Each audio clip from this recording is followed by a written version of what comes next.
Salam mahasiswa. Pertama-tama kami ucapkan puji dan syukur dan kehadirat Tuhan Yang Maha Kuasa atas berkat dan penyertaannya kami dapat menyelesaikan tugas akhir semester ini.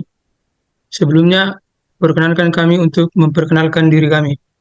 Saya Willis Matupang, NPM 222510099, dan teman saya.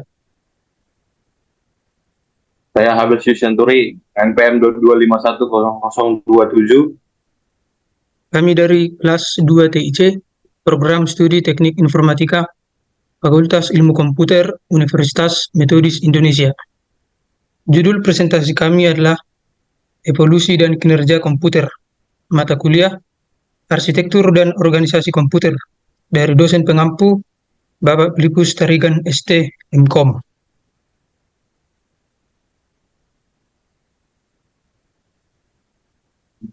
Sejarah komputer terbagi menjadi dua bagian. Yang pertama ialah sebelum tahun 1940 dan yang kedua setelah tahun 1940. Yang pertama, setelah tahun 1940. Awal mula komputer yang sebenarnya dibentuk oleh seorang profesor matematika asal Inggris bernama Charles Babbage tahun 1822. Babbage berhasil menciptakan mesin diferensial. Mesin diferensial ini menggunakan tenaga uap serta dapat menyimpan data, dapat juga melakukan perhitungan serta mencetak hasilnya secara otomatis. Mesin ini menjadi cikal bakal lahirnya mesin lain karya Charles Babbage, yaitu mesin analytical engine. Setelah bekerja dengan mesin diferensial selama kurang lebih 10 tahun, Babbage tiba-tiba terinspirasi untuk membuat komputer general purpose yang pertama, yang disebut analytical engine. Pada masa berikutnya, Vannevar Bush membuat sebuah kalkulator untuk menyelesaikan persamaan diferensial di tahun 1931. Mesin tersebut dapat menyelesaikan perhitungan-perhitungan yang selama ini dianggap rumit. Mesin tersebut sangat besar dan berat karena ratusan gerigi dan poros yang dibutuhkan untuk melakukan perhitungan. Di lain waktu pada tahun 1900, John F. Atanasoff yang dibantu oleh Clifford Berry mencoba membuat komputer elektrik yang menerapkan aljabar Boolean pada sirkuit elektrik. Komputer ini digunakan untuk menyelesaikan sistem persamaan linear dan komputer Holocaust untuk memecahkan kode rahasia Jerman Nazi pada saat Perang Dunia Kedua. Kemudian Howard Aiken memperkenalkan penggunaan mesin elektromekanikal yang disebut dengan nama Mark I pada tahun 1937. Aiken secara metodis menjelajahi kemajuan teknologi yang dibuat sejak perakitan mekanis dan tenaga uap tersedia untuk Babbage. Pengolahan data dibagi menjadi 4 bagian, yaitu yang pertama peralatan manual, yaitu peralatan pengolahan data yang sangat sederhana. Dan faktor terpenting dalam pemakaian alat ini adalah menggunakan tenaga tangan manusia. Yang kedua, peralatan mekanik, yaitu peralatan yang sudah terbentuk mekanik yang digerakkan dengan tangan secara manual.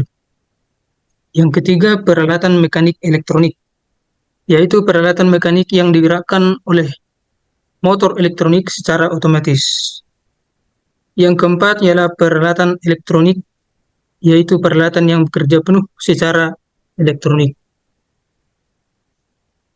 Bagian kedua, setelah tahun 1940.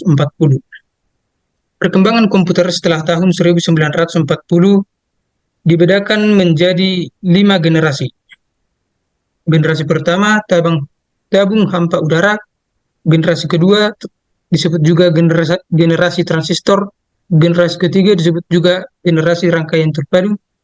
Generasi keempat disebut juga generasi LSI dan FLSI. Generasi kelima disebut juga generasi masa depan. Generasi pertama. Komputer generasi pertama ini menggunakan tabung vakum untuk memproses dan menyimpan data. Komputer generasi ini 100% elektronik dan membantu para ahli dalam menyelesaikan masalah perhitungan dengan cepat dan tepat. Ada beberapa komputer generasi pertama, yaitu yang pertama ENIAC atau singkatan dari Electronic Numerical Integrator and Calculator. Dirancang oleh Dr. Johnny Mockley dan Prosper Eckert pada tahun 1946. Komputer generasi ini sudah mulai menyimpan data yang dikenal dengan konsep penyimpanan data atau Storage Program Concept yang dikemukakan oleh John von Neumann. Yang kedua ialah EDVAC, singkatan dari Electronic Discrete Variable Automatic Computer. Penggunaan tabung vakum juga telah dikurangi di dalam perancangan komputer ini, di mana proses perhitungan menjadi lebih cepat dibandingkan dengan ENIAC. Kemudian yang ketiga, komputer EDSAC, singkatan dari Electronic Delay Storage Automatic Calculator. Komputer ini memperkenalkan penggunaan raksa atau merkuri dalam tabung untuk menyimpan data. Generasi kedua. Generasi kedua ini memiliki ciri-ciri dan karakteristik sebagai berikut, yaitu lebih kecil, murah, dan mengeluarkan sedikit panas. Kemudian merupakan komputer yang memiliki perangkat padat yang terbuat dari silikon. Komputer generasi kedua ini ditemukan di laboratorium Bell tahun 1947. Generasi kedua ini menggunakan kapasitas memori yang lebih besar dan ukuran yang lebih kecil, serta menggunakan unit aritmatika dan logika yang lebih rumit. Komputer generasi kedua ini menggantikan bahasa mesin dengan bahasa assembly. Bahasa assembly adalah bahasa yang menggunakan singkatan-singkatan untuk menggantikan kode biner. Dalam komputer generasi kedua ini juga sudah tersedia sistem perangkat lunak. Komputer generasi ini memiliki komponen yang dapat diasosiasikan dengan komputer seperti pada saat ini, yaitu printer, penyimpanan dalam disket, memori, dan sistem operasi. Selanjutnya generasi ketiga akan dijelaskan oleh teman saya. Pada tahun 1958, Jack Gilby, seorang insinyur di Texas Instruments, mengembangkan sirkuit integrasi IC, yaitu Integrated Circuit. Para ilmuwan kemudian berhasil memasukkan lebih banyak komponen-komponen ke dalam suatu tunggal yang disebut semikonduktor. Hasilnya, komputer menjadi semakin kecil karena komponen-komponen dapat dipadatkan dalam chip. Kemajuan komputer generasi ketiga lainnya adalah penggunaan sistem operasi atau operating system yang memungkinkan mesin untuk menjalankan berbagai program yang berbeda serentak dengan sebuah program utama yang memonitor dan mengkoordinasi memori komputer.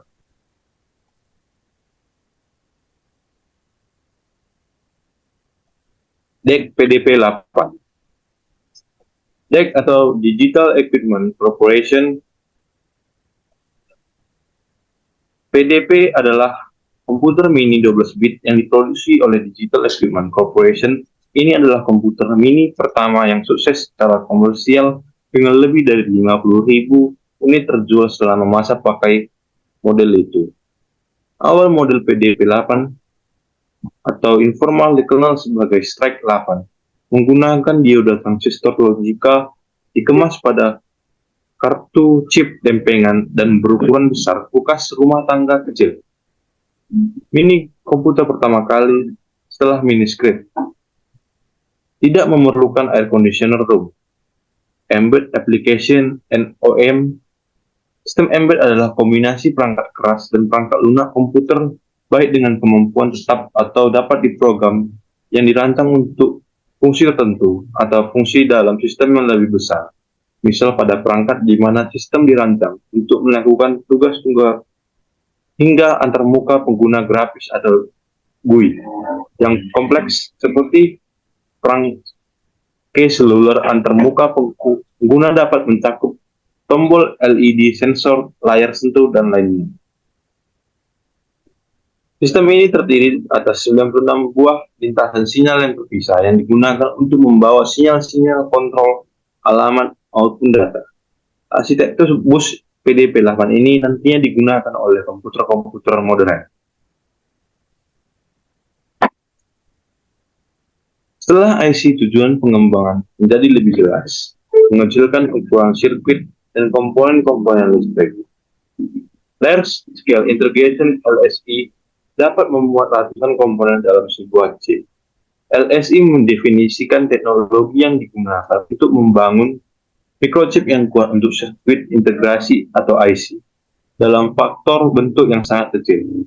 Ini menggantikan integrasi skala kecil atau SSI dan integrasi skala menengah atau MSI yang mencakup puluhan ratusan transistor per microchip. LSI terdiri dari ribuan transistor yang tertanam dan terintegrasi dengan microchip yang sangat kecil. Salah satu komponen utama yang dibangun di atas teknologi LSI adalah RAM bit 1000 yang berisi 4000 transistor. Komponen dan mikroprosesor kemudian menahan hingga 10.000 transistor tertanam. Pada tahun 1980-an, Very Large Scale Integration atau VLSI memuat ribuan komponen dalam sebuah chip tunggal. VLSI adalah salah satu teknologi yang paling banyak digunakan prosesor microchip. Sirkuit terintegrasi IC dan perancang komponen. Awalnya dirancang untuk mendukung ratusan ribu gerbang transistor pada microchip yang pada 2012 melebihi beberapa miliar. Semua transistor ini sangat terintegrasi dan tertanam dalam microchip yang menyusut dari waktu ke waktu tapi masih memiliki kapasitas untuk menahan sejumlah besar transistor. RAM 1 MB pertama dibangun di atas prinsip desain VLSI dan termasuk lebih dari 1 juta transistor pada pewarna microchipnya. Ultra Large Scale Integration atau ULSI meningkatkan jumlah tersebut menjadi jutaan. Integrasi skala besar ultra atau ULSI adalah proses mengintegrasikan atau menyelamatkan jutaan transistor pada microchip semikonduktor silikon tunggal. Teknologi ULSI dimulai pada akhir 1980-an ketika microchip prosesor komputer yang unggul, khususnya untuk seri Intel 80086 sedang dikembangkan. ULSI adalah penerus teknologi integrasi skala besar atau LSI dan integrasi skala sangat besar atau VLSI, tetapi berada dalam kategori yang sama dengan VLSI. ULSI dirancang untuk memberikan daya komputasi sebesar mungkin dari faktor bentuk terkecil. Microchip atau pewarna mikroprosesor ini dicapai dengan menyelamatkan dan mengintegrasikan sirkuit terpadu atau IC yang dibentuk dengan transistor dan gerbang logika. Kemampuan untuk memasang sedemikian banyak komponen dalam suatu keping yang berukuran setengah keping uang logam mendorong turunnya harga dan ukuran komputer. Pada tahun 1991, IBM memperkenalkan penggunaan personal komputer atau PC untuk penggunaan di rumah, kantor, dan sekolah. Jumlah PC digunakan melonjak dari 2 juta unit di tahun 1991 menjadi 50,5 juta unit di tahun 1992. 10 tahun kemudian, 65 juta PC digunakan. Komputer melanjutkan evolusinya menuju yang lebih kecil, dari komputer yang berada di atas meja atau desktop komputer menjadi komputer yang dapat dimasukkan ke dalam tas atau laptop, atau bahkan komputer yang dapat digenggam. Contoh imajinatif komputer generasi kelima adalah komputer fiksi HAL 9000 dari novel karya Arthur Keller berjudul 2001 Space Odyssey. Dengan kecerdasan buatan artificial intelligence, HAL dapat memiliki nalar untuk melakukan percakapan dengan manusia menggunakan masukan visual dan belajar dari pengalamannya sendiri. HAL 9000 adalah sebuah karakter fiksi dan antagonis utama dalam serial Space Odyssey karya Arthur C. Sebuah komputer sentinen atau kecerdasan umum buatan yang mengendalikan sistem-sistem kendaraan ruang angkasa Discovery One dan berinteraksi dengan kru astronot dari kendaraan tersebut. Bagian dari perangkat HAL tampil menjelang akhir film tersebut, namun dia kebanyakan ditampilkan sebagai lensa-lensa kamera yang terdiri dari titik merah dan kuning yang terdapat di seluruh kendaraan tersebut. Model Von Neumann akan digantikan dengan sistem yang mampu mengkoordinasikan banyak CPU untuk bekerja secara serempak. Teknologi superkonduktor yang memungkinkan aliran elektrik tanpa ada hambatan apapun yang nantinya dapat mempercepat kecepatan informasi. Jepang adalah negara yang terkenal dalam sosialisasi jargon dan proyek komputer generasi kelima. Lembaga ICOT atau Institute for New Computer Technology dibentuk untuk merealisasikan proyek komputer generasi kelima. Keberhasilan proyek komputer generasi kelima ini akan membawa perubahan baru paradigma komputerisasi di dunia. Kinerja komputer. Sistem komputer saat ini meliputi pengolahan citra, pengenalan voice atau pembicaraan, video conference, multimedia, dan transfer data. Teknik peningkatan kerja. Peningkatan kinerja mikroprosesor terus berlanjut. Tidak kenal henti dengan berbagai teknik yang telah dikembangkan. Di antaranya, branch prediction teknik, di mana prosesor memungkinkan mengamati terlebih dahulu di dalam software dan melakukan prediksi, cabangan atau kelompok instruksi yang akan dieksekusi berikutnya. Data flow analysis. Proses akan menganalisis instruksi-instruksi yang tidak tergantung pada hasil dan data lainnya untuk membuat penjadwalan yang optimum dalam eksekusi. Speculative execution. Dengan model prediksi cabang dan analisa data, maka prosesor dapat melakukan eksekusi spekulatif terlebih dahulu sebelum waktunya. Metode kerja. Terdapat beberapa metode untuk mengatasi masalah perbedaan kecepatan operasi antar mikroprosesor dengan komponen lainnya, di antaranya meningkatkan jumlah bit yang dicari pada suatu saat tertentu dengan melebarkan drum dan melebarkan lintasan sistem busnya. Drum adalah sebuah macam random access memory yang menyimpan setiap bit data yang terpisah dalam kapasitor yang selalu tiris. Informasi yang tersimpan akibat hilang kecuali kapasitor itu disegarkan secara berkala. Karena kepentingan dalam penyegaran hal ini yang membuatnya sangat dinamis dibandingkan dengan memori atau RAM, statistik memori, dan lain-lain. Keuntungan dari DRAM adalah kesederhanaan struktural, hanya satu transistor dan kapasitor yang diperlukan per bit dibanding dengan 4 transistor SRAM. Hal ini memungkinkan DRAM untuk mencapai kepadatan sangat tinggi. Tidak seperti flash memori DRAM itu gampang menguap karena kehilangan datanya bila kehilangan arus listrik. 2. Mengubah antarmuka DRAM sehingga lebih efisien dengan menggunakan teknik cache atau pola buffer lainnya pada bagian DRAM. Apa itu cache? Memori cache menyimpan sementara informasi, data, dan program yang sering digunakan CPU. Saat ini, data dibutuhkan. CPU akan secara otomatis mengakses memori cache untuk akses data yang lebih cepat. Ini karena RAM server lebih lambat dan terletak jauh dari CPU. Heat cache terjadi ketika data ditemukan dalam memori cache. Heat cache memungkinkan prosesor untuk mengambil data dengan cepat, meningkatkan efisiensi sistem Anda secara keseluruhan. Meningkatkan bandwidth interkoneksi prosesor dan memori dengan menggunakan hierarki bus yang lebih cepat untuk buffering dan membuat struktur aliran data. Fungsi utama bandwidth adalah menjadi media transmisi data ke seluruh jaringan komputer, di mana bandwidth bertugas sebagai jalur komunikasi data di antara dua komputer melalui jaringan tertentu. Seperti fungsi LAN yang menghubungkan koneksi, LAN dengan perangkat yang digunakan bandwidth menghubungkan komputer dengan jaringan agar dapat terkoneksi dan melakukan proses pertukaran data.